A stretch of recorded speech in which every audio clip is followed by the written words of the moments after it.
Bonjour, nous sommes aujourd'hui le 25 février 2021. Toujours aidés par des flux importants, les marchés d'émergents continuent de monter en février et performent en ligne avec les marchés développés. La hausse est soutenue par des annonces de résultats satisfaisantes.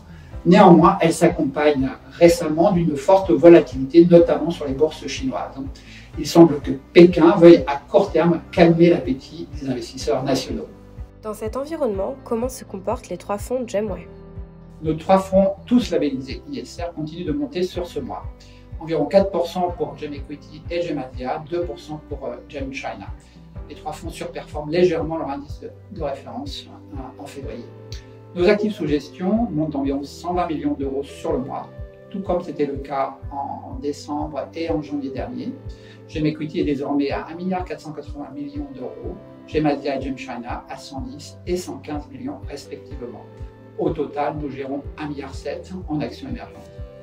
La remontée des taux d'intérêt US rend les marchés volatiles. Modifiez-vous votre politique d'investissement? La liquidité globale reste la première incertitude affectant les marchés cette année, avec des taux longs américains à 1,4% contre 1,1% en janvier. Les marchés s'interrogent sur la reprise économique mondiale et sur l'inflation. Cette repentification de la courbe des taux se traduit par un réajustement entre valeurs de croissance et valeurs cycliques, qui est malheureusement défavorable aux premières à court terme. Il faut dire qu'après avoir sorti de très bons résultats sur 2020, ces valeurs de croissance sont devenues chères. Nous assistons donc à une prise de profit passagère qui va nous redonner des marges de manœuvre à moyen terme. En termes d'allocation, la Chine est-elle de nouveau à privilégier en 2021?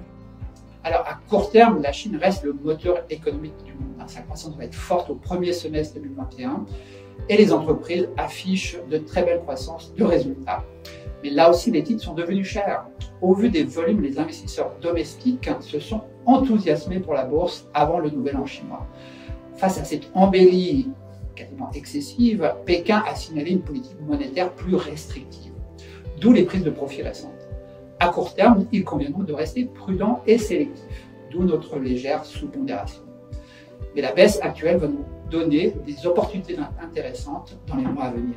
En dehors de la Chine, les performances sont plus mitigées. Qu'en pensez-vous?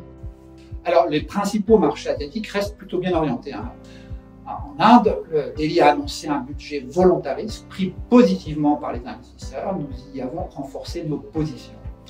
La Corée, Taïwan continuent de bien performer. Nous privilégions toujours ces marchés et notamment leurs valeurs technologiques. En Amérique latine, le Brésil continue de décevoir. Et face à l'interventionnisme étatique, les investisseurs restent prudents sur l'éventualité d'une reprise post-Covid. Nous y avons réduit notre exposition. 2021 devrait voir le retour de la croissance mondiale, mais aussi de la crainte inflationniste. Dans ce contexte, les actions émergentes sont-elles à favoriser? Alors, le retour de la croissance mondiale s'accompagne effectivement d'une hausse des taux longs outre-Atlantique, ce qui pousse naturellement les investisseurs à se repositionner sur les valeurs cycliques. C'est en général positif émergent. Pour profiter de cette tendance, nous nous sommes bien positionnés sur les valeurs de semi-conducteurs, qui représentent aujourd'hui 25% de GEM Equity. Nous avons également renforcé nos investissements sur des titres peu chers, comme Ping An Insurance en Chine, et attendons pour repondérer les grands titres Internet chinois. Je vous remercie pour votre attention et vous donne rendez-vous fin mars.